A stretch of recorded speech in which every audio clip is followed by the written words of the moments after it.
Eu acho, quero falar sobre essa questão da ONU, que a esta altura do campeonato, ninguém em Israel pode estar mais surpreso com nada que aconteça da ONU contra Israel.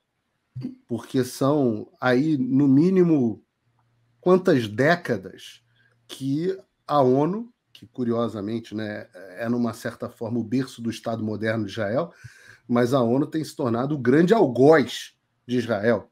A quantidade de resoluções, a quantidade de conselhos que são dominados por inimigos de Israel, a quantidade de resoluções anti-Israel submetidas, etc., são absolutamente impressionantes. Né? Espera aí! Desculpe interromper esse vídeo, mas é que eu continuo censurado pelo STF. Além deles cancelarem o meu passaporte, congelarem todas as minhas contas bancárias e bloquearem as minhas redes, agora eles também querem proibir os meus vídeos no Brasil. Você pode continuar me acompanhando seguindo o meu segundo canal, que é o canal de cortes. Mas melhor ainda é se inscrever no meu canal do Rumble, que é o concorrente do YouTube que não cumpre essa censura. E se quiser ter acesso a todas as minhas postagens para sempre, deve se inscrever no meu Locals, que funciona de uma forma parecida com o Facebook ou o Twitter. Todos os links estão aqui na descrição. Entra lá, senão você vai ficar desinformado e aí eles vão vencer.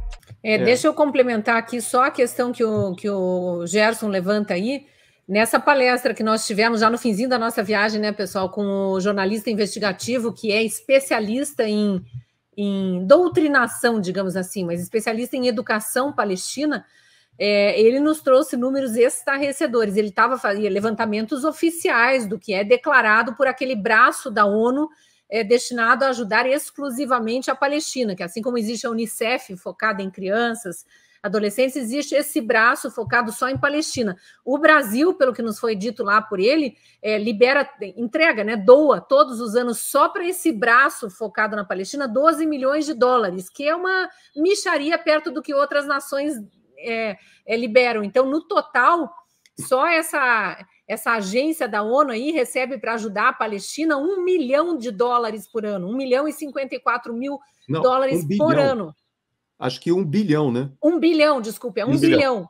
Só o Brasil é 12 milhões. Aí tem aqui os maiores doadores, você falou dos Estados Unidos, né? Estados Unidos tem, deixa eu ver se eu pego aqui a tabela, 222 milhões de dólares ano.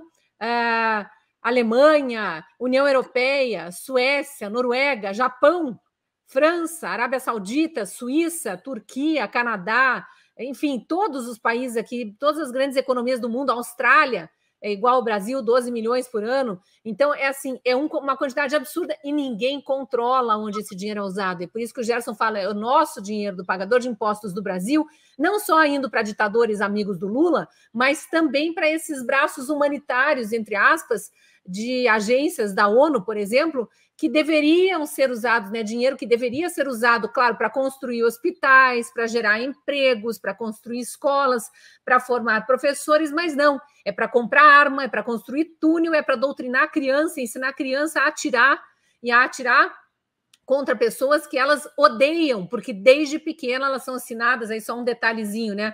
Na aula de matemática, por exemplo, se um guerrilheiro do Hamas, eu acho que eles chamam de soldado, se um soldado do Hamas matar 5 ratos judeus hoje e mais 4 ratos judeus amanhã, quantos ratos judeus terão sido eliminados do mundo? É assim que eles ensinam as crianças desde pequenininha. Estou falando só da matemática, mas tem a doutrinação para o ódio em várias outras matérias. E os pais também, a ponto de quando a gente viu aquele vídeo, a gente teve o desprazer, mas era necessário, né, de assistir aquele vídeo, aquele compilado de registros de tortura e de assassinatos que os próprios terroristas fizeram e postaram nas redes sociais. O Exército de Israel montou um compilado para exibir para parlamentos e para governos do mundo inteiro para tentar mostrar o que foi o ataque terrorista do 7 de outubro.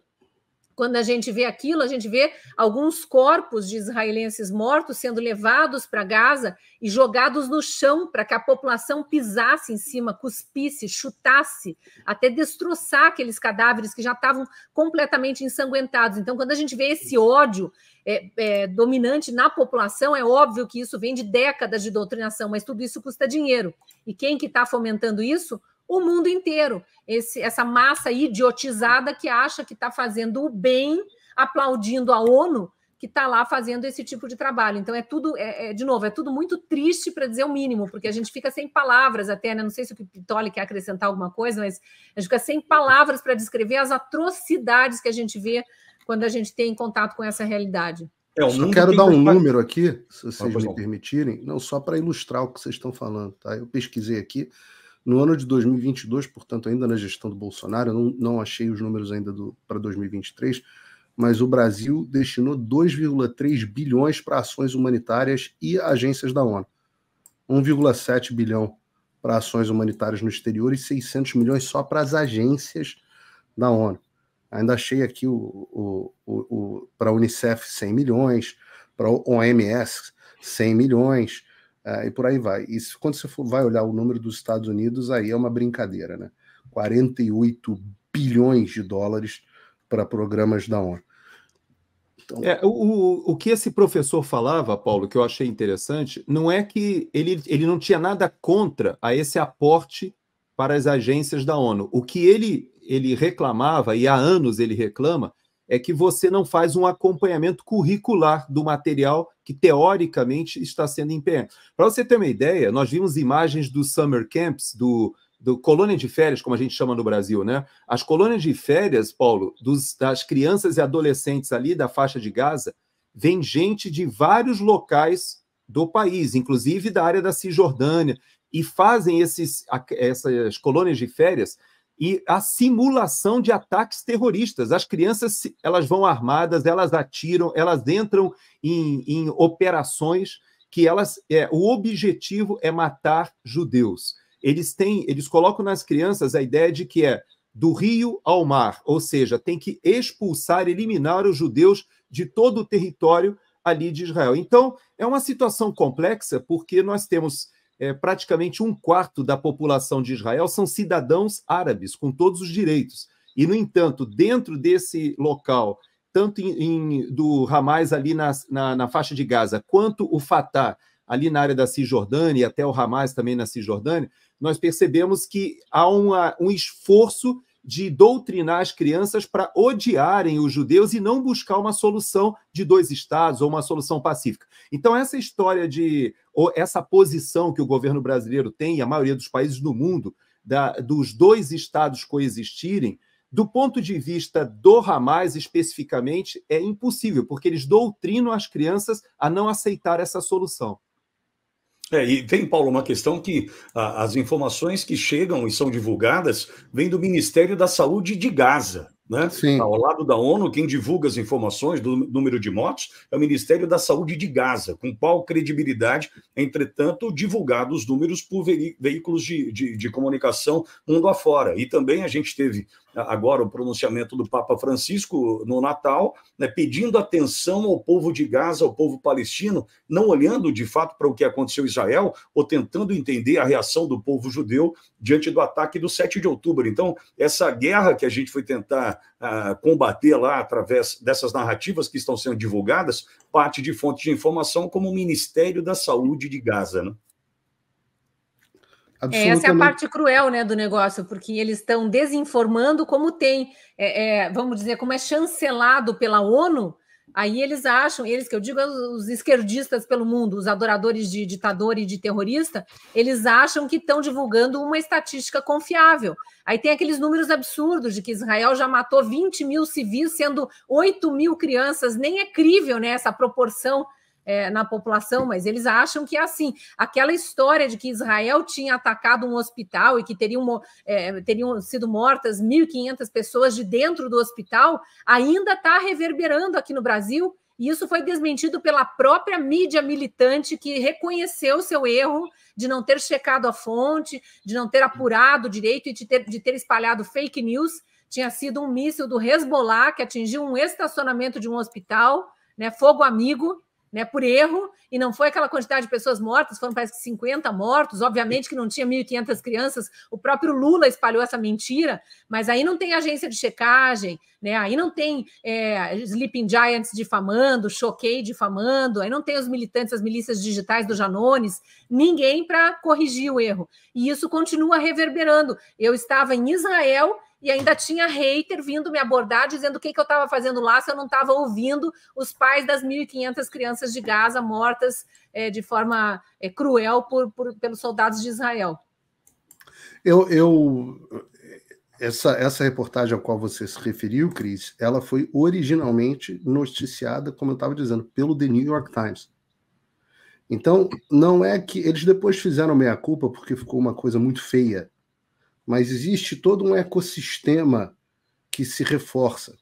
Então, você tem dentro das universidades, não sei se vocês estão acompanhando a repercussão que está dentro das universidades americanas, com a presidente acho que foi da Penn State, que acabou sendo demitida, a presidente de Harvard agora está sob fogo aqui, cruzado, também às vésperas de ser demitida, balançando. Quem está segurando ela no lugar é o Obama, que foi quem indicou ela para o cargo. Você está tendo, então você tem as universidades, um movimento anti-Israel muito forte. A mídia reverbera todas as notícias do Hamas, absolutamente todas. Números oficiais do Hamas. E você tem os líderes mundiais associados à esquerda que repercutem as notícias que são ditas pelos veículos de grande mídia. Então você tem todo um ecossistema. E isso tem um impacto, o Gerson sabe disso tão bem ou melhor do que eu, tem um impacto, inclusive, do ponto de vista militar e estratégico. Porque, vejam, um dos motivos pelo qual Israel acabou fazendo este acordo com o Hamas teve a ver com a pressão exercida pelo governo dos Estados Unidos. E agora nós temos ciência, não sei se foi algo que foi comentado na viagem de vocês podem acrescentar, mas repercutiu aqui, inclusive na mídia, de que o Joe Biden teria virado para o Netanyahu e falado: olha, a pressão internacional contra você está muito forte. Então, a maior força que o Hamas tem é esse aparato da esquerda mundial. O Biden, ele complementa, né, Paulo, nessa informação que você trouxe, dizendo que a pressão está forte, e ele diz o seguinte: vocês vão perder o que resta do apoio internacional. O Biden complementa, né? Exatamente. Agora... E ele se sente numa situação... o Biden tem um problema político por trás disso, porque ele tem uma base onde boa parte da elite financeira e intelectual americana é judia, em geral judeus de esquerda, que são muitos aqui nos Estados Unidos, a imensa maioria dos judeus americanos são de esquerda, principalmente os judeus seculares, né? Judeus étnicos, mas não judeus de irem de fato à sinagoga e exercerem a sua religião. E, ao mesmo tempo, a base eleitoral do Joe Biden é hoje mais favorável a, eu vou chamar aqui entre aspas, porque eu não gosto muito desse nome, a Palestina, do que efetivamente a Israel. Então, um candidato que está numa situação, tentando em tese a reeleição, muito fragilizado nas pesquisas. Na semana passada bateu o pior índice de popularidade da sua história. Tem um problema grave com a sua própria base. E lembrando, né, muita gente fala assim: mas ninguém vai votar no Trump e vai deixar de votar no Biden só porque o Biden não está sendo tão contra Israel. Eu falo assim, né, mas é que aqui nos Estados Unidos basta o cara não ir votar. Né? Aqui, efetivamente, não é que o voto migra de um para outro, que igual no Brasil, né, que o voto é obrigatório, então, de um modo geral, tem esse fenômeno também, mas o voto migra de um para outro. Aqui nos Estados Unidos, não. Se a sua base não estiver motivada o suficiente com você, ela não sai de casa para votar. E quem garante a segurança de Israel, é claro, as Forças Armadas espetaculares de Israel, etc., mas o grande fiador da segurança de Israel acabam sendo os Estados Unidos.